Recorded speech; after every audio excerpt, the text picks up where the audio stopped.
베테랑 법률사가 알려주는 법률 팁 All About 법 함께합니다. 오늘은 법과 관련된 사소하지만 정말 궁금한 부분들에 대해서 좀 낱낱이 알아보려고 하는데요. 혼인을 일단 하고 나서 헤어지는 방법 중에 가장 많이 알려진 건 단연 이혼이겠지만 그렇죠. 우리 혼인 취소라는 것도 있고 혼인 무효라는 얘기도 한 번쯤은 들어보셨을 네. 것 같아요. 네. 취소, 무효 언뜻 들으면은 비슷한 말인 것 같은데 어떤 차이점이 있는지 변호사님 좀 알려주세요. 네. 일단 일반 법률 용어상으로 보면 중대하고 명백한 위법 사유가 존재할 경우는 무효, 중대하거나 명백한 정도에 이르지 않지만 위법한 사유가 존재한다면 취소 이렇게 구분을 하는데요. 혼인 무효와 혼인 취소도 이와 유사한 구조를 가지고 있습니다.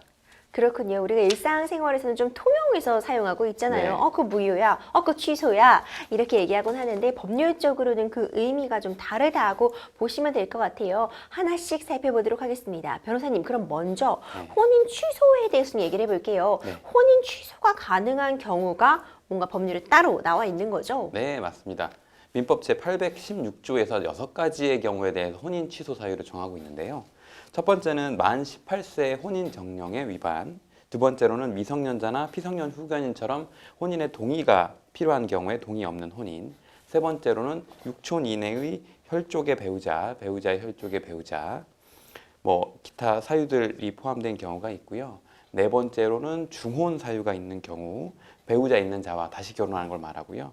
다섯 번째로는 혼인 당시에 부부 생활을 계속할 수 없는 악질 기타 중대 사유가 있음을 알지 못한 경우, 마지막 여섯 번째로는 사기나 강박에 의하여 혼인의 의사 표시를 한 경우, 이 6가지를 들고 있습니다.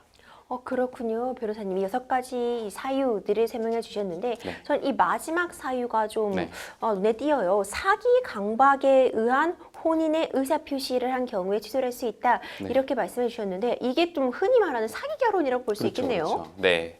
그 사기의 의미가 다만 여기에서 일반적인 얘기하는 사기와 조금 의미가 다르기는 하거든요.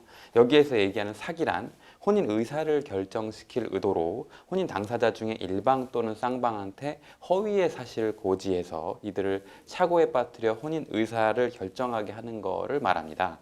근데 여기에 사기는 혼인의 상대방이 될 수도 있고요. 혹은 제3자가 행할 수도 있어요. 이처럼 제3자에 의한 사기가 행해진 경우에 이를 상대방 당사자가 알고 있었는지는 중요한 요소에 해당하지는 않지만 이런 경우가 어떤 경우가 있냐면 중매인이 중간에서 혼인 당사자의 재산 관계나 가족 관계, 혼인 관계, 건강 상태 등을 속이는 것을 여기서 지칭하고 있습니다.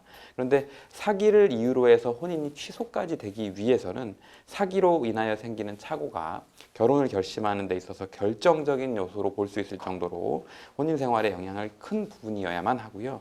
당사자가 이러한 사실을 알았더라면 혼인하지 않았을 것이라고 인정되는 정도에 이르러야만 합니다. 그렇다면 변호사님, 혼인 취소 사유에 대해 알아봤고 혼인 무효 사유는 어떤 것들이 있을까요? 좀 더 중요한 내용이 포함될 것 같은데요. 네. 그래서 이제 아까 말씀드린 것처럼 혼인 취소 사유는 민법 816조고요. 혼인 무효 사유는 민법 제815조에서 정하고 있는데 민법 제815조에서는 당사자 사이의 혼인의 합의 자체가 없는 때, 두 번째로는 근친혼으로서 8촌 이내의 혈족이나 친양자 입양 시 입양 전의 혈족까지 포함하고요. 세 번째로는 당사자가 직계 인척 관계에 있거나 있었던 경우까지 모두 포함하고, 마지막 네 번째로는 당사자 사이에 양부모계의 직계 혈족 관계가 있었던 때, 이 네 가지를 혼인 무효 사유로 정하고 있습니다. 그렇군요. 그렇다면 변호사님, 혼인 무효로서 판결이 나게 되면 가족관계 등록부 같은 거 정정 당연히 돼야겠죠? 네, 그래서 혼인 무효에 대한 확인 판결의 경우에는 처음부터 신분관계가 생기지 않았던 효과를 발생시키거든요. 그래서 가족관계 등록부의 정정 대상이 됩니다. 여기에 대해서 대법원은 어떻게 판시하고 있냐면 호적법 제120조에서 가정법원 허가에 의한 호적기재 정정에 관해서 규정하고 있기도 하고, 또 제123조에서는 확정 판결에 의한 호적 정정 신청에 관해서 규정하고 있기 때문에 법원의 허가에 의한 호적기재 정정은 절차상 간이성에 비춰보면 그 정정할 사항이 경미한 경우에 하나여서 허용되는 것이기 때문에 친족법상 또는 상속법상 중대한 영향을 미칠 수 있는 사항에 관해서는 호적법 제123조에 따라 확정 판결에 의해서만 호적 정정의 신청을 할 수 있다, 이렇게 판시를 하고 있습니다. 그렇군요. 오늘 굉장히 많은 내용 다뤄봤습니다. 지금까지 베테랑 변호사의 법률 팁 All About 법 함께 했습니다.